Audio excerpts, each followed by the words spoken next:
একদিন একটি ছেলে মসজিদের মোল্লার জন্য একটি মাটির হাঁড়িতে ক্ষীর নিয়ে আসে। মসজিদের হুজুর অনেক দিন পর ক্ষীর দেখেছিল। এই ভিডিওটি দেখার আগে ছবিটিকে মন থেকে ভালোবাসলে একটি সাবস্ক্রাইব করে যাবেন। তাই সে বিসমিল্লাহ না বলে, তাকে কিছু না জিজ্ঞেস করেই হুট ফাপ করে সবগুলো ক্ষীর খেয়ে ফেলে। তখন ক্ষীর খাওয়া শেষে মসজিদের হুজুর ছেলেটাকে বলে, এত কম ক্ষীর নিয়ে আসছিস কেন বাবা, আর একটু ক্ষীর নিয়ে আসবি না? তখন ছেলেটি উত্তরে বলে, আমি তো ক্ষীর বেশি এনেছিলাম, ক্ষীরটা রেখে একটু প্রস্রাব করতে গিয়েছিলাম, দেখি কুকুর এসে অর্ধেক ক্ষীর খেয়ে ফেলেছে। সেই কথাটা শুনে মসজিদের ইমাম তো রেগে মেগে সেই হাঁড়িটি এক আছাড় দিয়ে ভেঙে ফেলে। তখন সেই ছেলেটি কান্না করে।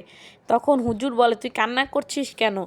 তখন মসজিদের ইমাম বলে, আমি তো আপনাকে শিক্ষা দেওয়ার জন্য কথাটি বলেছি। বিসমিল্লাহ না বলে কোনো খাবার খেলে সেটা তো কুকুরের খাওয়ার সমান যোগ্যই বলে মনে করা হয়।